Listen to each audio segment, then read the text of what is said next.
Journalism in jeopardy. Harry's egomaniacal quest to transform the media might end his career. As the festival season loomed on the horizon, Prince Harry's worldwide privacy tour reached its pinnacle. The Duke took to the stage at the High Court, captivating a packed crowd eager to hear the latest musings of our tormented troubadour. For the past 2 years, Harry has been unabashedly vocal, sometimes with his wife by his side and other times flying solo.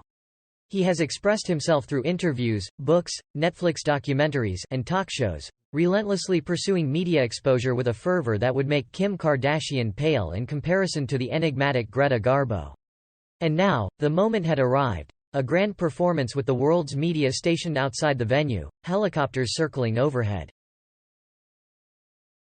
But would this be Harry's triumphant Glastonbury main stage moment or the Altamont, marking the final demise of his credibility?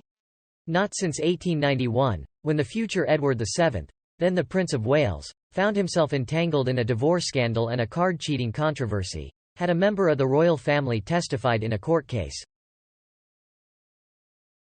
Admittedly, in 2002, the Princess Royal pleaded guilty at Slough Magistrates' Court after a dog-biting incident in Windsor Great Park. However, the fondness the country holds for both dogs and the Princess Royal likely spared her reputation from any lasting damage. For royals, courts of law are anathema, standing in stark contrast to the monarchical mantra of never complain, never explain.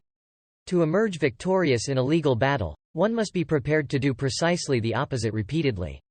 Over his 2-day court appearance, Prince Harry gave it his all, leaving no stone unturned.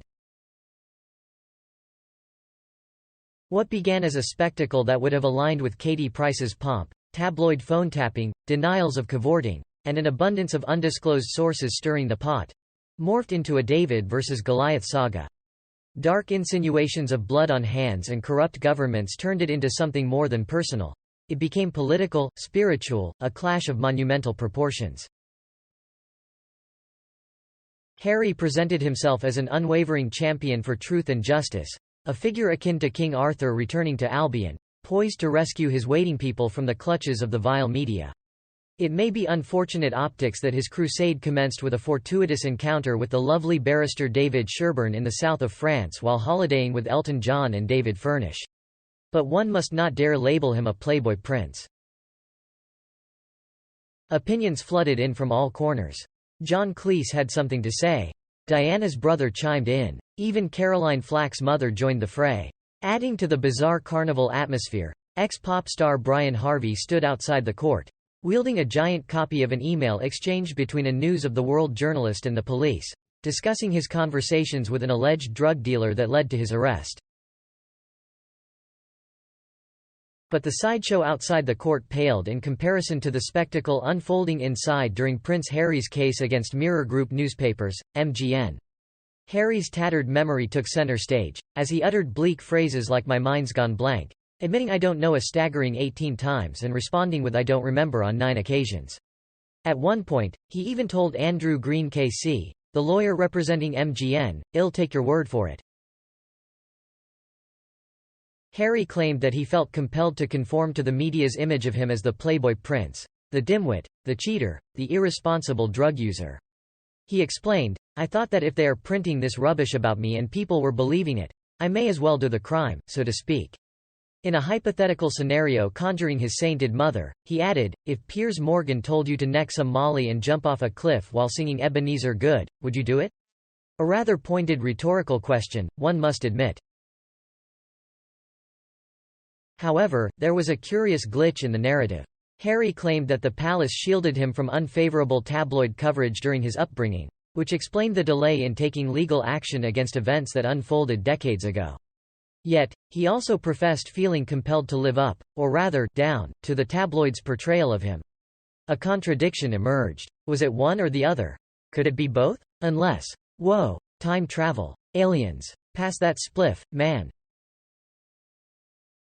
And the humor continued. While perhaps not on the same level as Her Majesty's famous recollections may vary, I couldn't help but chuckle at Andrew Green KC's remark. Are we not, Prince Harry, in the realms of total speculation? It's a line I'll be sure to use on my fibbing friends in the future.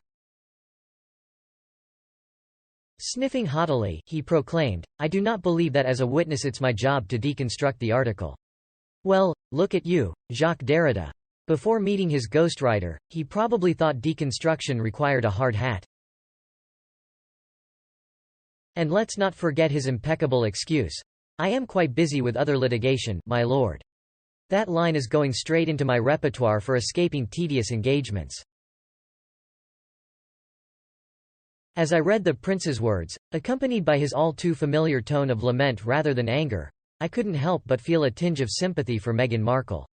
Reflecting on the various friendships I've fallen out of over the years, despite their vast differences, they all shared a common trait: sanctimoniousness.